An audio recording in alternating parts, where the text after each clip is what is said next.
ಗಣೇಶ ವಿಸರ್ಜನೆಗೆ ತರಿಸಿದ್ದ ಹೋರಿ ಮಹಿಳೆಯರಿಗೆ ಇರಿದು ಅನಾಹುತ.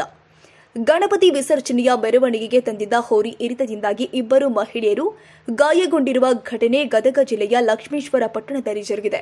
ಲಕ್ಷ್ಮೇಶ್ವರ ಪಟ್ಟಣದ ಕೃಷ್ಣ ಚಿತ್ರ ಮಂದಿರದ ಬಳಿ ಘಟನೆಯು ಜರುಗಿದ್ದು, ಹಾವೇರಿ ಬೆಟ್ಟದ ಹುಲಿ ಎಂಬ ಹೋರಿ ಇರಿತದ ಪರಿಣಾಮವಾಗಿ ನಂದ ಓಂಕಾರಿ ಹಾಗೂ ಗಿರಿಜಾ ಕಟಗಿ ಎಂಬ ಇಬ್ಬರು ಮಹಿಳೆಯರು ಗಾಯಗೊಂಡಿದ್ದಾರೆ. ಲಕ್ಷ್ಮೇಶ್ವರ ಪಟ್ಟಣದಲ್ಲಿ ನಡೆಯುವ ಹಿಂದೂ ಮಹಾಸಭಾ ಗಣೇಶ ವಿಸರ್ಜನೆಯ ಮೆರವಣಿಗೆಗೆ ಈ ಹೋರಿಯನ್ನ ತರಲಾಗಿತ್ತು ಎನ್ನಲಾಗಿದೆ. ನಂದ ಎಂಬ ಮಹಿಳೆಯ ತಲೆಗೆ ಬಲವಾದ ಗಾಯವಾಗಿದ್ದು, ಸೂಕ್ತ ಚಿಕಿತ್ಸೆಗಾಗಿ ಗದಗ ಜಿಮ್ಸ್ ಆಸ್ಪತ್ರೆಗೆ ದಾಖಲು ಮಾಡಲಾಗಿದೆ ಎಂಬ ಮಾಹಿತಿ ಲಭ್ಯವಾಗಿದೆ. ಲಕ್ಷ್ಮೇಶ್ವರ ಪೊಲೀಸ್ ಠಾಣಾ ವ್ಯಾಪ್ತಿಯಲ್ಲಿ ಘಟನೆ ಸಂಭವಿಸಿದೆ. ಚಂದ್ರಶೇಖರ್ ಸೋಮಣ್ಣವರ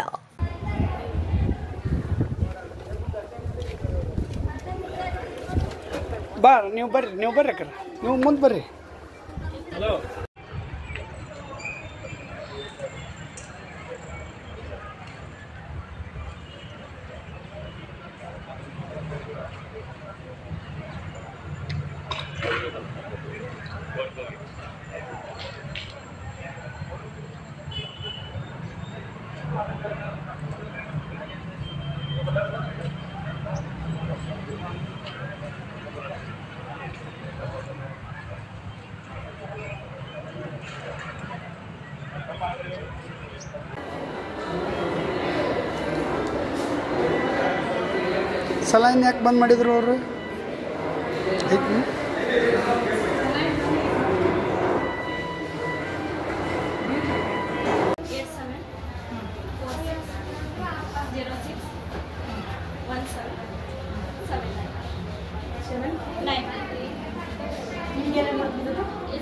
ಕೈಗೆ ಕಾಲು